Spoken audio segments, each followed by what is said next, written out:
నమస్కారం మాస్టారు.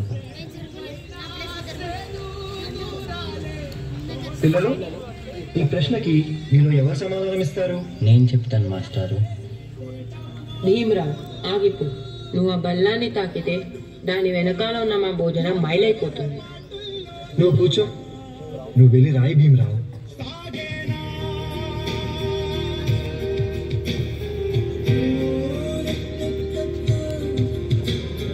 జీవితంలో నువ్వు చాలా గొప్పవాడి అవుతావు భీమరావు.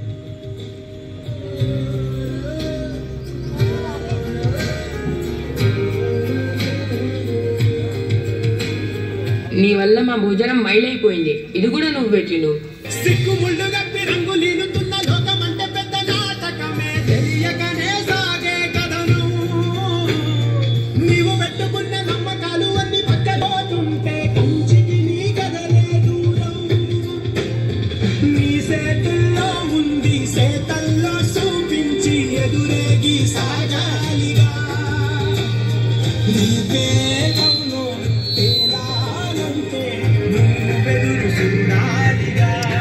చాలా దాహంగా ఉంది.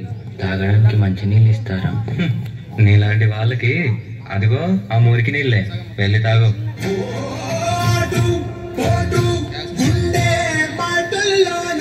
మనుషుల్ని మనుషుల్లా చూడండి, పశువుల్లా కాదు.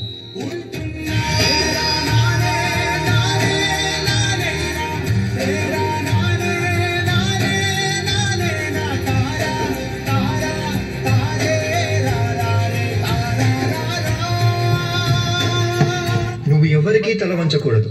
నీ చదువు నీ మార్గం కావాలి. విజ్ఞానమే నీ ధనం కావాలి. నీ వాళ్ళ కోసం నువ్వు ఒక దీపంలా నిలవాలి. నీ కృషి, పట్టుదల, దీక్ష మన భారతానికి రాజ్యాంగం కావాలి. ఇప్పటి నుంచి నీ ఇంటి పేరు నా ఇంటి పేరు అవ్వాలి. అందరూ నిన్ను అంబేద్కర్ అని పిలవాలి. సరేనా భీమరావు?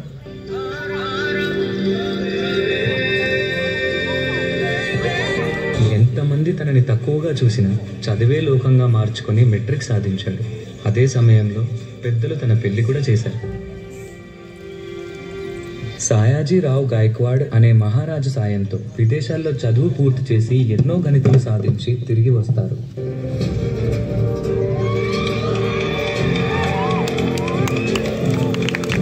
బాబా, ఇన్ని సంవత్సరాలు వచ్చినా ఈ ప్రజలు మారలేదు, మా బ్రతుకులు మారలేదు. ఎలాగైనా మా తలరాత్రులు మార్చే దేవుడివి నువ్వే కావాలి బాబా.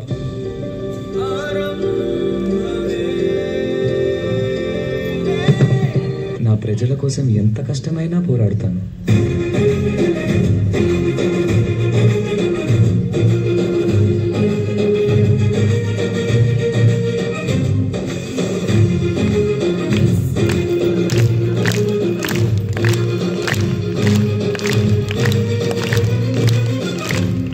భారత రాజ్యాంగం యొక్క మూసాయుత కమిటీ అధ్యక్షుడిగా మిమ్మల్ని ఎన్నుకోవడం మాకు చాలా సంతోషంగా ఉంది.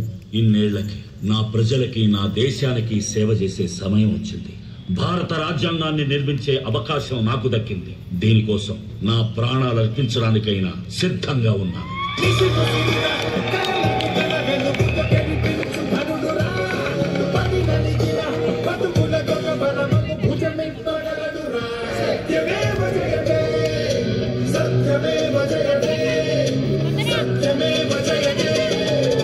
అంబేద్కర్ని ఒక ప్రాంతానికో, ఒక కులానికో, ఒక మతానికో పరిమితం చేయలేము. ఎందుకంటే ప్రతి భారతీయుడి గుండెపై శరగని ముద్ర వేసిన మహనీయుడాయన. అందరి కలలు కన్నది ఆయన కలం. బడుగుల కోసం ధ్వనించింది ఆయన గళం. భారతదేశంలో రాజ్యాంగం ఉన్నంత వరకు ఆయన మన మధ్య బతికే ఉంటాడు.